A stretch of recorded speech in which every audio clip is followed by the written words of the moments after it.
Annie Chenal, and you may know me as Inga Hill's daughter. Together, we co-chair the Hospitality Committee, which makes sure that we have coffee in the sanctuary after services on Sundays. I am also a member of the membership committee, and I volunteer with the Youth RE group. I also participate in our nonfiction book club organized by Marianne Kulla. I invite you to join any of these committees or find your own place within our congregation. This place runs because we run it. The Unitarian Universalist Congregation of Danbury has been gathering here for 200 years as we work to build a more just world. We respectfully acknowledge that our physical building is on the traditional land of the Pagusset people. I am so glad that you were able to join us this morning and that our technology is working, because you are an essential part of our celebration today. Whether today is your first or your 1,000th Sunday in our midst, in person or online, we are stronger because you are with us. If you're new to our community and joining us online, we invite you to introduce yourself and where you are connecting from in the chat box as you are comfortable. At the conclusion of today's service, you will have a chance to participate in a breakout group for individual connections and deeper check-ins. If you are new and here in person, please fill out a visitor card at the table near the exit before you leave today, and consider staying for a few minutes after the service for coffee and conversation. We are one people of many beliefs, many origins, many sexualities and genders. We are all growing, all learning, all loved. Just as you are welcome here. Next Sunday, Reverend Kathleen will be joining us for our in-gathering service, and we are all invited to bring something for the potluck luncheon after the service. And it may be too small on the screen, but A through G is asked to bring salad. H through S is asked to bring a main dish, and T through Z is asked to bring dessert.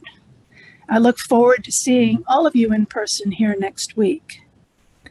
Today, we welcome Reverend Craig Schwallenberg as our guest speaker. Dr. Craig is an ordained Unitarian Universalist minister raised in the Midwest, transported to New York near the source of the Susquehanna River. After 15 years of service as a parish minister and interim minister, he started a new community ministry as Your Game Minister, sharing the fun and wisdom where spirituality and play cross paths. His ministry is one of connections, storytelling, hospitality, and games. Again, we welcome you to the UU Congregation of Danbury, and we welcome Reverend Craig Schwallenberg.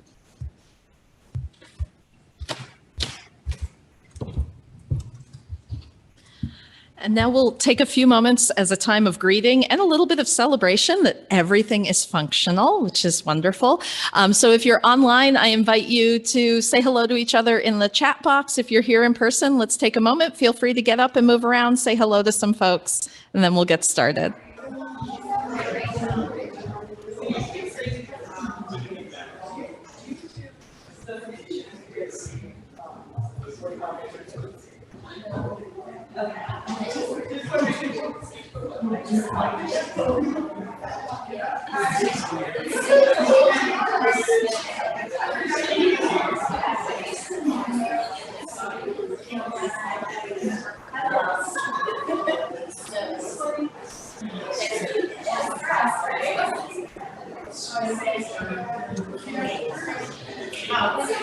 All right.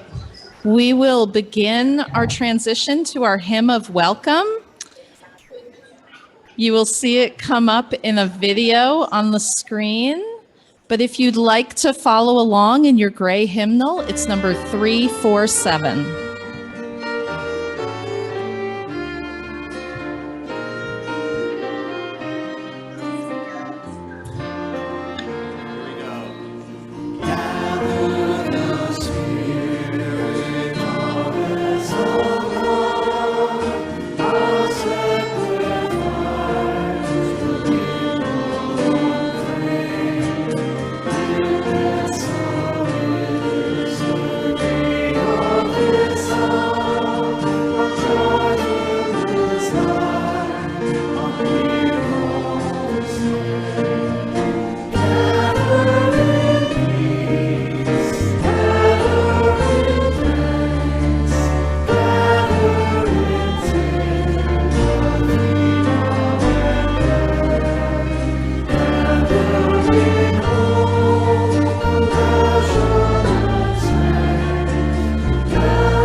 I invite you to join me now for our chalice lighting affirmation, which is printed in your order of service as well as up on the screen.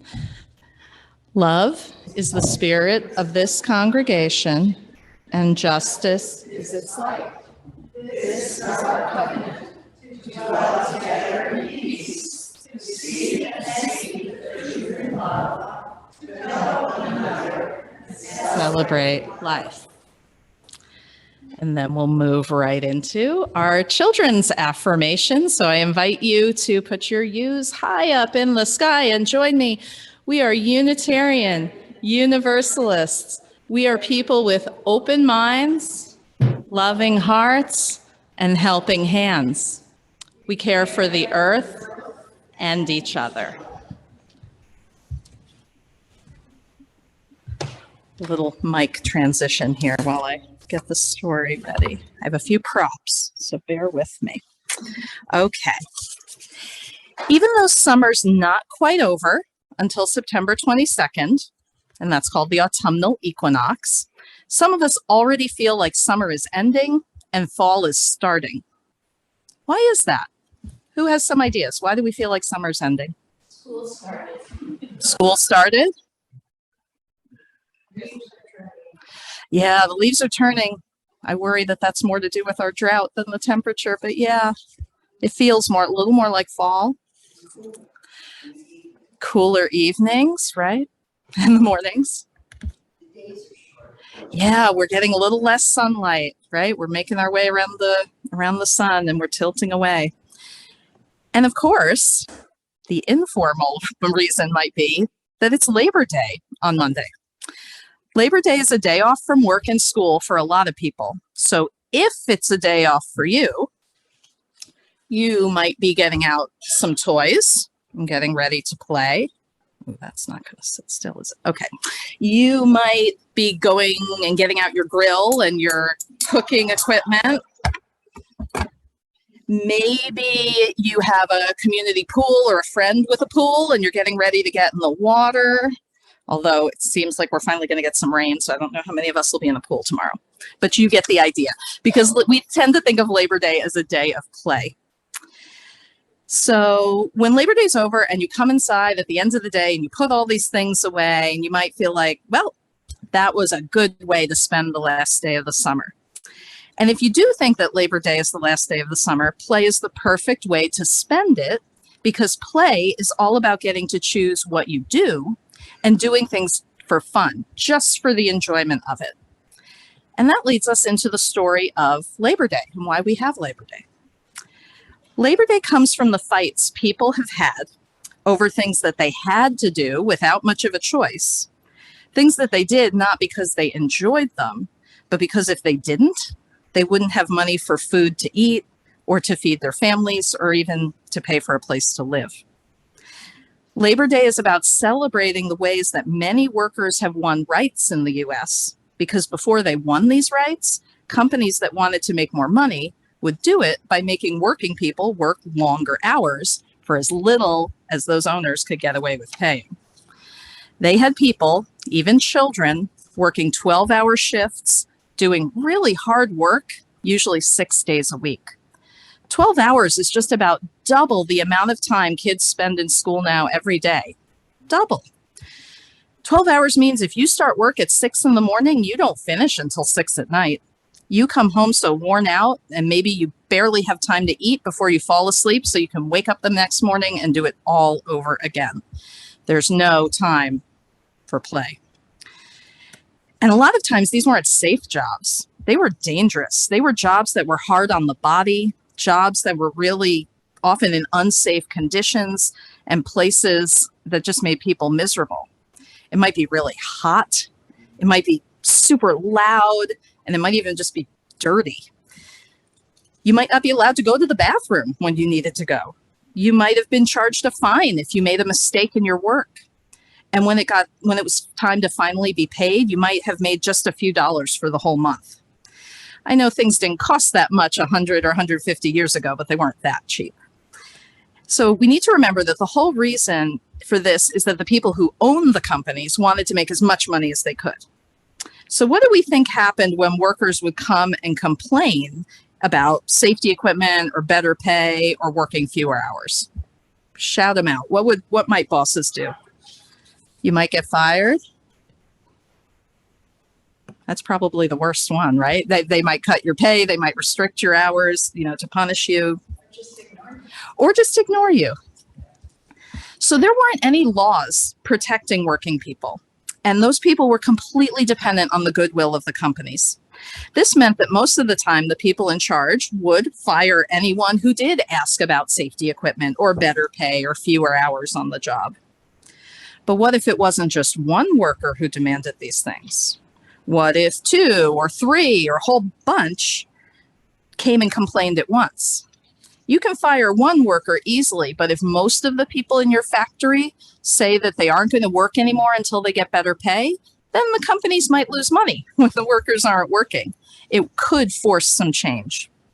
So people started working in cooperation with each other to change what their jobs were like and how much they got paid for them.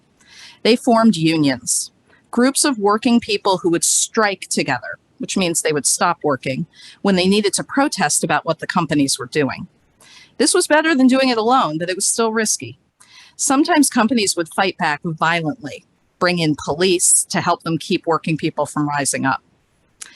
So let's stop for another moment or pause to make sure we're being accurate and honest. Not all the people working and forming unions came together to support all workers.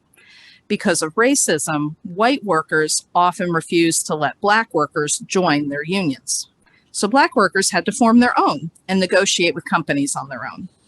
There were people like Isaac Myers, and we didn't get a slide together in time, so I apologize if you're just looking at him from a distance, but here he is. Isaac Myers was born a free man in 1835 in Baltimore, and he started working as a ship caulker as a teenager. All of the Black ship caulkers had their own union and had been successful in negotiating for better pay, sometimes even getting better pay than the white workers in the area. So in the 1850s, the white workers went on strike and rioted against the Black workers. Myers and about 1,000 other Black workers ended up getting fired. He and some of the other workers who had been fired ended up forming a cooperative shipyard of their own, along with a railway and a dry dock company. He eventually became the first president of one of the first national Black unions, which helped prompt the integration of white and Black unions. And all of this has to do with Labor Day, because as the unions became more and more successful in getting rights for workers, people wanted those successes to be celebrated. 135 years ago, which makes that 1887, Oregon became the first state to make a law recognizing a day called Labor Day. But white people in Oregon at the time had also made laws to make Oregon pretty much a whites-only state. There was a law in Oregon that said that Black people could not live there for more than 3 years. And they said that Black people who weren't already in Oregon couldn't come into Oregon. And then they said that any Black people inside Oregon couldn't own property or make contracts, which obviously makes it hard to work. When Labor Day finally became a holiday for the whole country, and that was in 1894, it was after a strike among railway workers called the Pullman Strike. And this helped to change things for the better among many railway workers. But Black workers weren't allowed in the railway union, so they didn't get equal benefits from those changes. It's a lot and it's complicated. But when we remember Labor Day this Monday, let's try to remember 3 things. For us, it feels like the end of summer, like we talked about. It's a celebration of the rights of working people to do things like take time to play. And people fought hard for that right, and they had to band together to get that. And finally, number 3, it's a reminder that there's still a lot of work to be done, especially because of racism. Not all workers have gotten all the same protections. So we keep moving forward.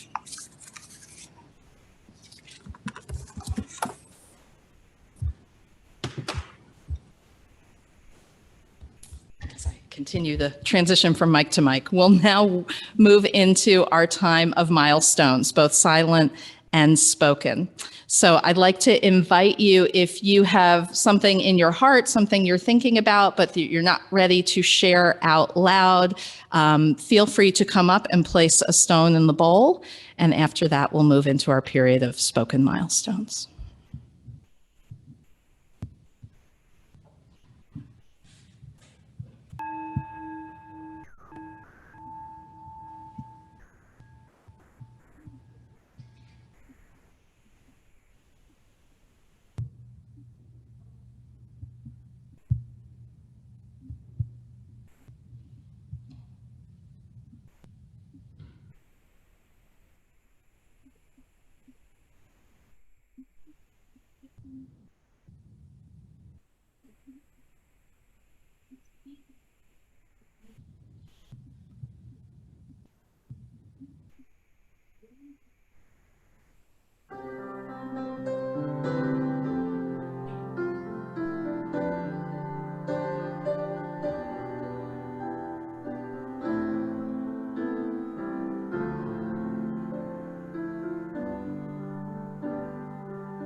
I think I'm on. Assuming everybody can hear me fine.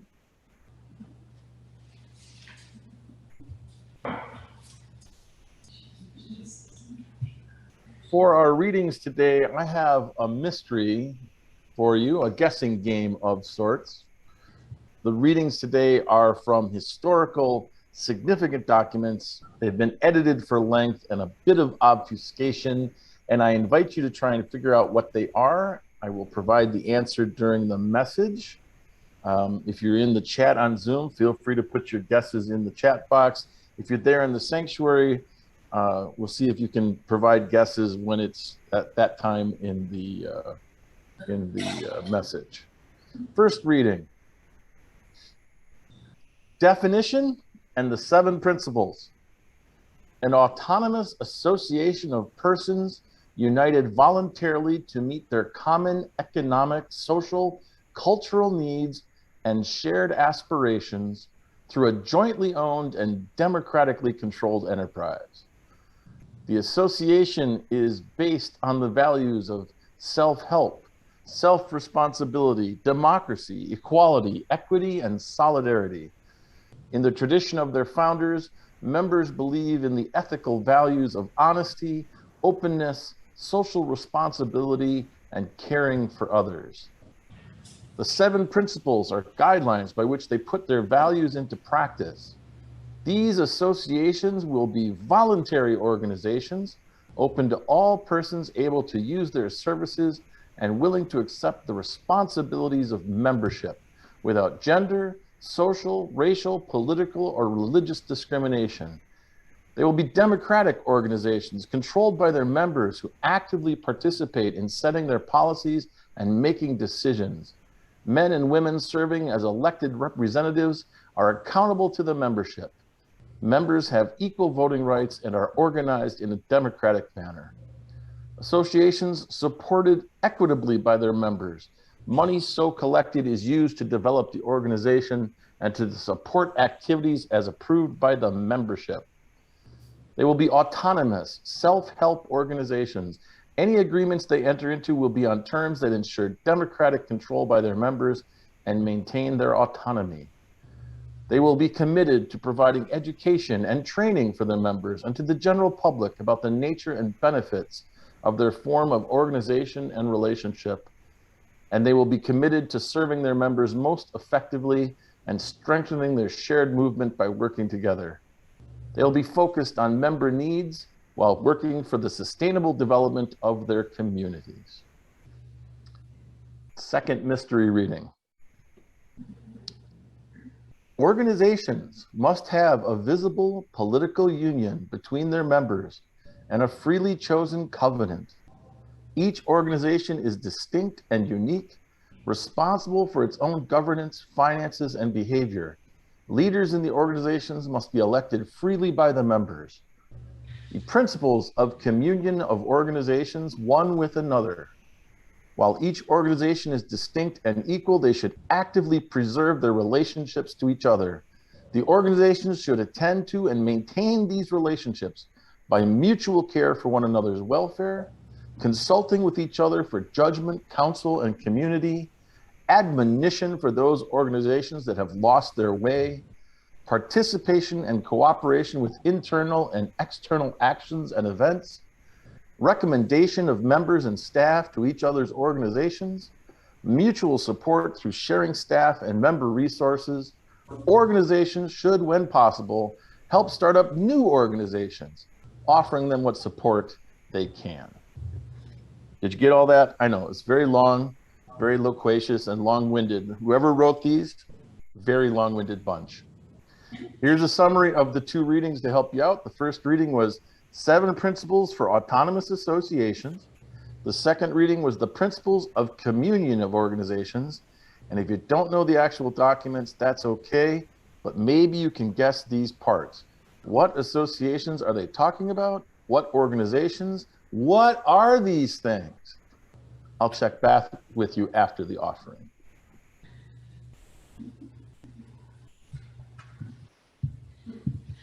So in that spirit, it is time to collect our weekly offering.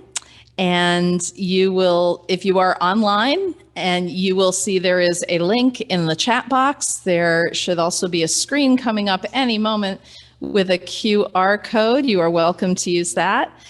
And we also like to say that if this is your first week joining us, whether here in person or online, your presence is your gift to us. And we appreciate that you are here. But our weekly offering will now be collected.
Happy Labor Day weekend, everyone.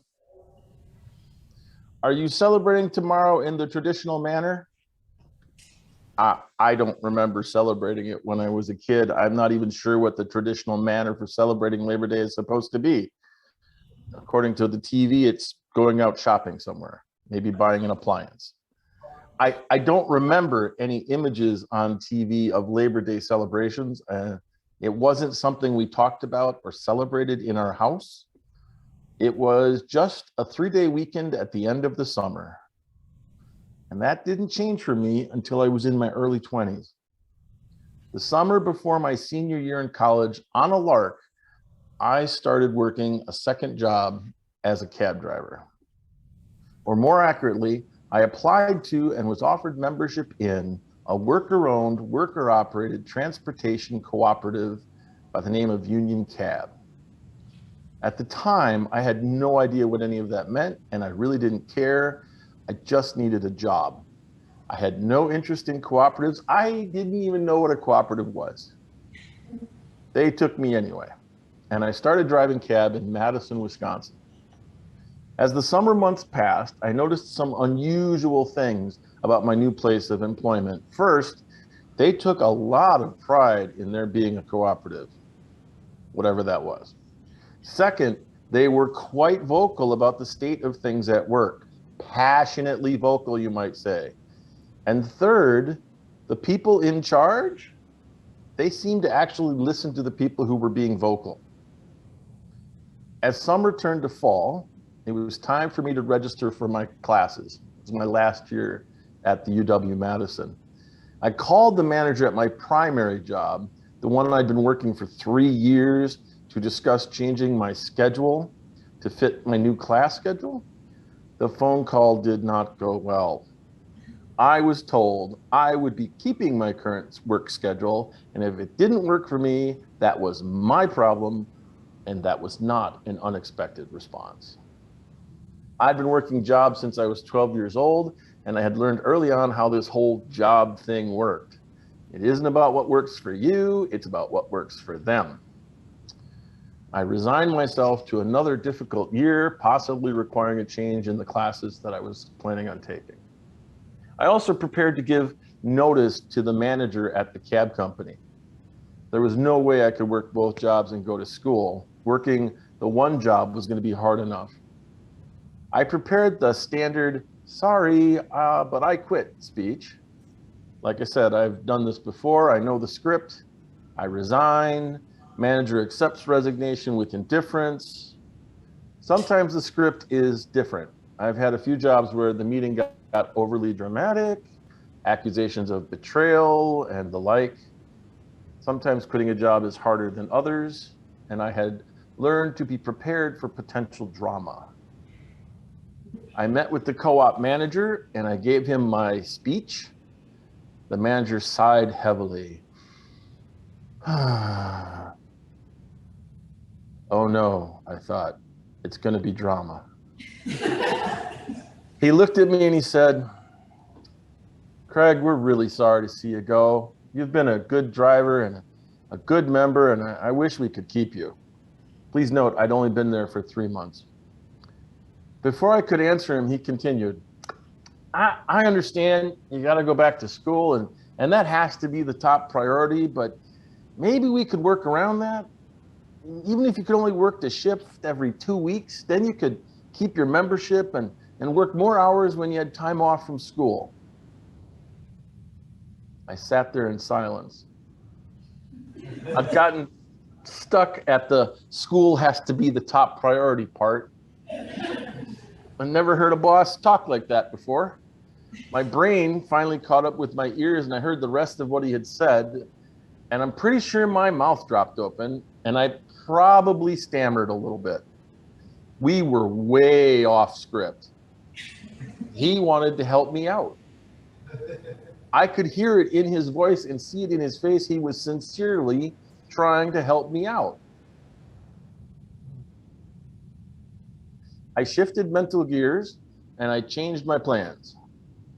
I called up my other job and gave them notice. They followed the board in different script. I stayed at the cab company and I kept my membership and I worked there through my final year in college. And after I graduated, I decided to stay at the co-op for another year, and that year stretched out to 10 years. That meeting with the manager where my well-being was his focus was only the beginning, the tip of the iceberg, really. I was no longer uninterested in this odd little co-op. I was no longer distant. I was a member, and I started figuring out what that meant. So, first guess, does anyone know what the first reading was? I can hear you in the sanctuary. If you have a guess, shout it out. Somebody say the UUA bylaws. I know someone said in the chat they said that. Somebody mentioned UUA. Somebody said something about the congregation. Congregation. Okay, you're both wrong. That's okay. It's all right. I obfuscated it on purpose, and it's not a well-known document. That was an edited excerpt of the Rochdale Principles. Rochdale was the site of one of the first official cooperatives. In 1844, a group of weavers in Rochdale, England, who were tired of oppressive working conditions and economic hardships, pooled their resources and set up their own store to buy and sell from each other. Over the years, the principles under which they organized and operated have been modified to fit the wide range of cooperatives that exist now. Those principles are called the Rochdale Principles. Every cooperative, whether it be a consumer, agricultural, or worker-based cooperative, is based on those original principles. Membership in a cooperative is open and voluntary. Cooperatives are governed democratically, each member having equal vote. Co-ops are supported equitably, not equally, by the members. Resources are shared equitably with the members. Co-ops are autonomous organizations led by the members. Co-ops have a responsibility to educate and train members to be more effective members of their organization, and a responsibility to educate the general public about the cooperative way. Co-ops have a responsibility to support and to cooperate with other co-ops, and co-ops are responsible to their members first, but also are responsible to their community. And sustainable development and service are a cooperative's goals. Those were pretty high ideals, quite radical in 1844. And it was still radical when I encountered them in 1992. I had never worked at a place like Union Cab Cooperative. I've never worked with people who felt such pride in their jobs as cab drivers, which is one of the lowest esteemed jobs in our country. They had reason to be proud. Union Cab came to be after 4 years of labor disputes in the mid-70s. Workers at a cab company organized and formed a union seeking better, safer worker conditions and higher, more equitable compensation. That company, rather than deal with the new union, much like the story, shut its doors and sold its assets to another cab company and put all the cab drivers who had unionized out of work. A group of those unemployed cab drivers, having just lost their battle for better working conditions, having lost their jobs and their income, got together to commiserate and discuss their future. And one of them said, I could run a cab company better than that. And another one said, we all could. And they all joined in, talking about how they would run their company fairly and justly and democratically. And out of that meeting, out of the dreams of those 6 out-of-work cab drivers, Union Cab Cooperative was born. This October, they will celebrate their 43rd year of operation. They were featured as one of the extra features on Michael Moore's Capitalism, A Love Story DVD. Full disclosure, I make an embarrassing cameo in that piece. Union Cab Cooperative has a very simple mission statement: to provide good paying jobs to their members while providing a valuable service to the community. That's it. I learned a lot about cooperatives in my 10 years at Union Cab. And since working at Union Cab Cooperative, Labor Day has taken on a whole new meaning, a much deeper meaning for me. It is a day to recognize and remember those who have fought for and lived into being the idea that all people have dignity and worth, the idea that all people deserve a say in how they live and how they earn a living, the idea that society is judged by how everyone lives, not just those at the top of the economic ladder. Working at that co-op introduced me to the power of working for and living out shared ideals. It also prepared me for my introduction to Unitarian Universalism. I discovered Unitarian Universalism about halfway through my time with the cooperative. And the more I learned about UUism, the more at home I felt. Democracy, ideals, equality, voluntary membership. I was used to these things. I had found a church That matched my workplace. It's not normally something a person looks for, I admit. But I had stumbled upon a cooperative church. Anyone know what the second reading was an excerpt from? Cambridge Platform of 1648. Oh, was that Reverend Randy?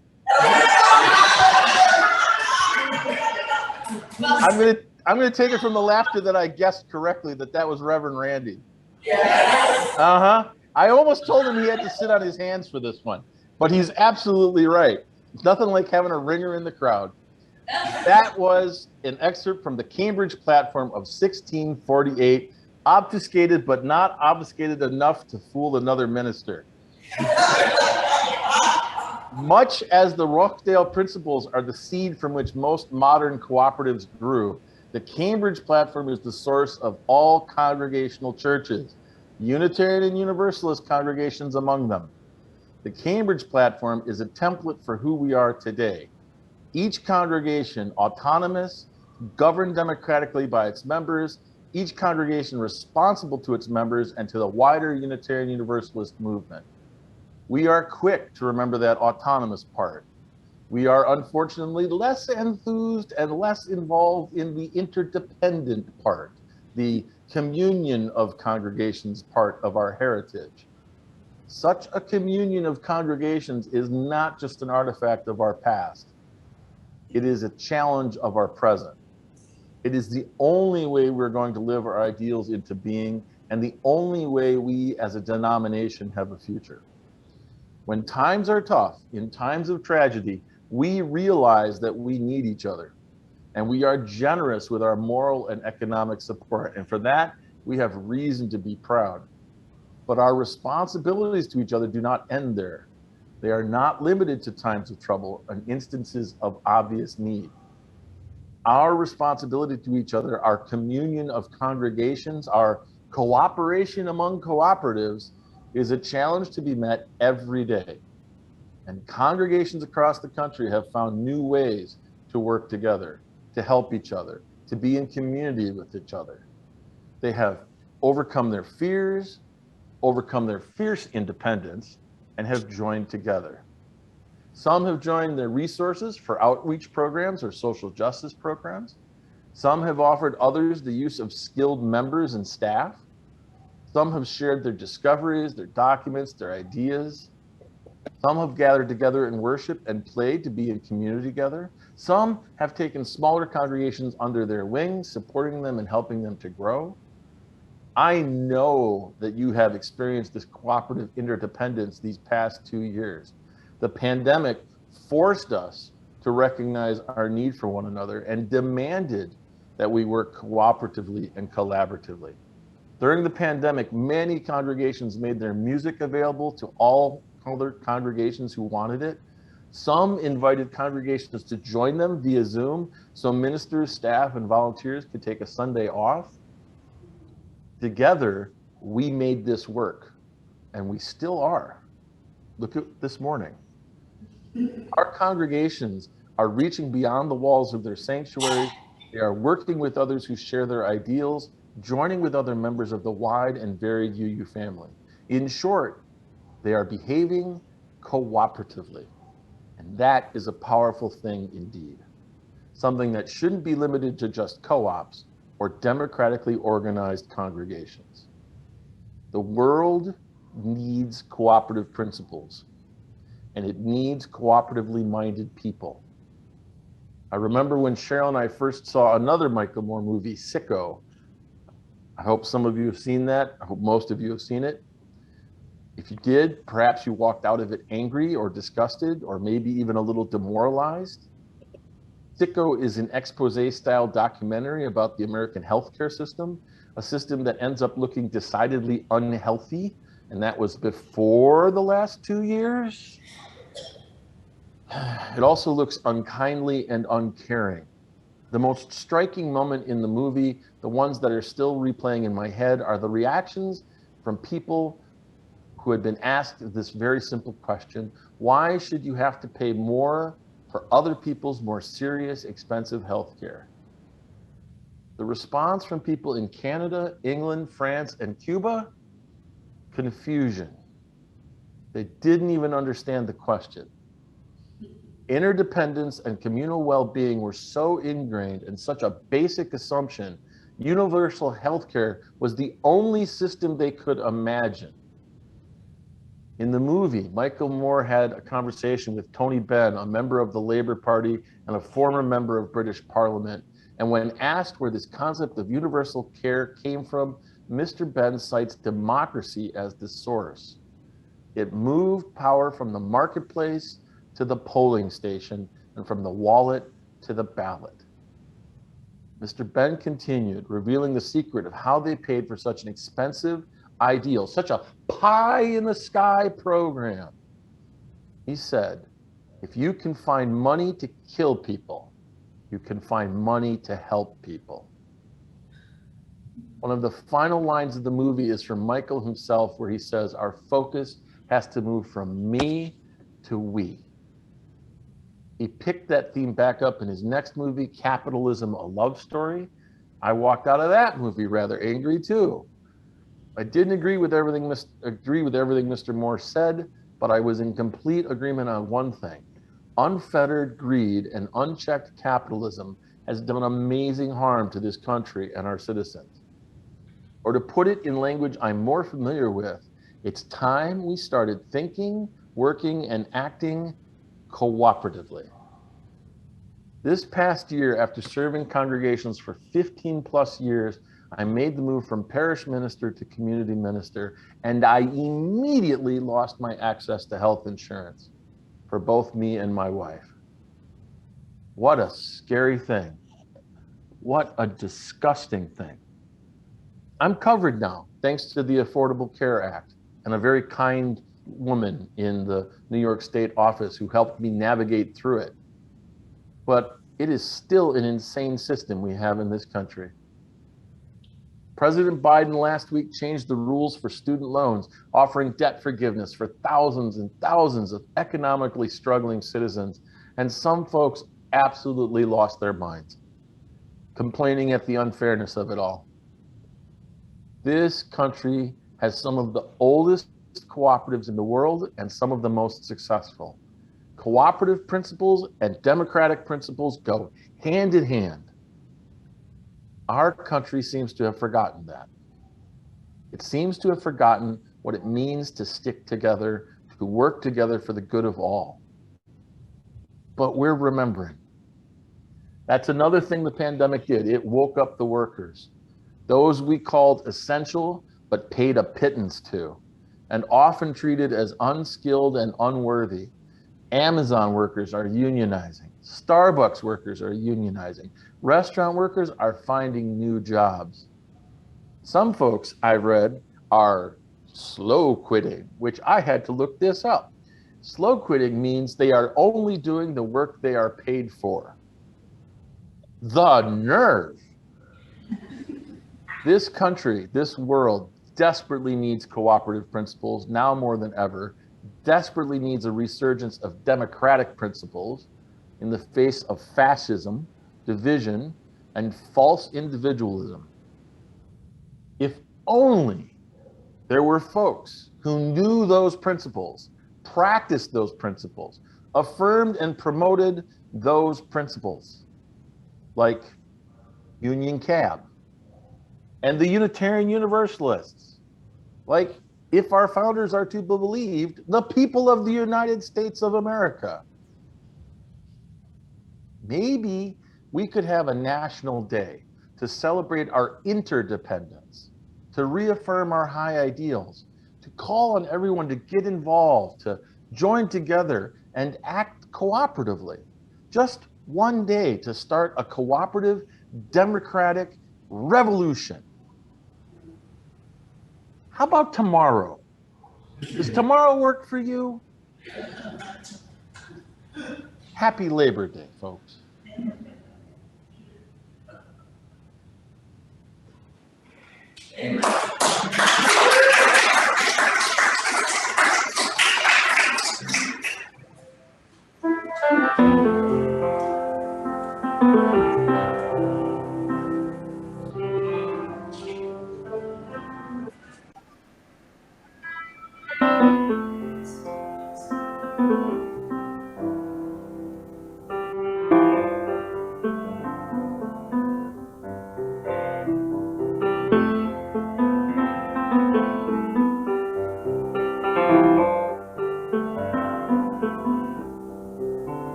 We'll extinguish our chalice in a moment, but I'm going to go slightly off script and point out that I think this morning was a beautiful example of people working cooperatively.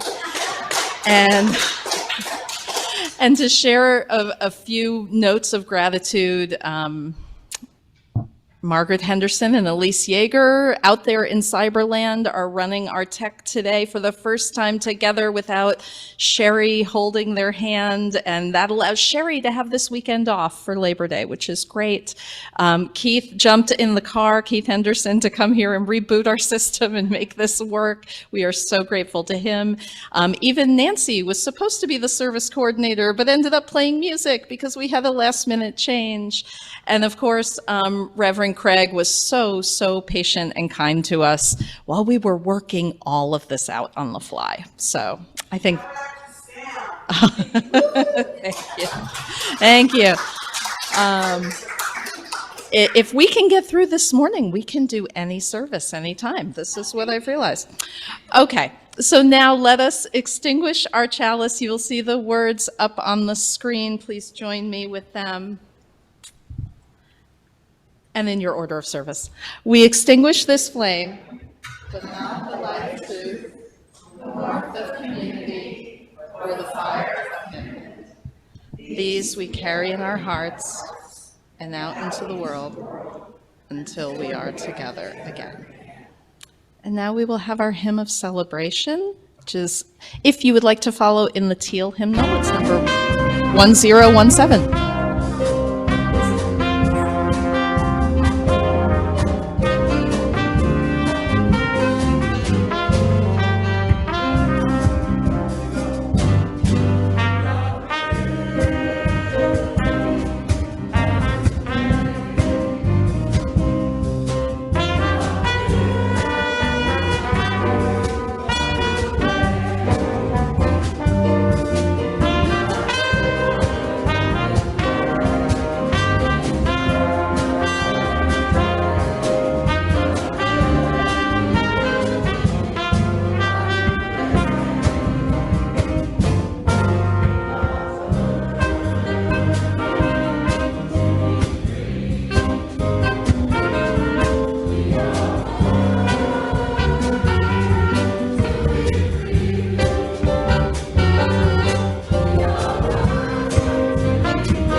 Separate though we may be by distance, space, or the paths we travel through life, we have gathered together today in worship to be reminded of who we are and who we strive to be.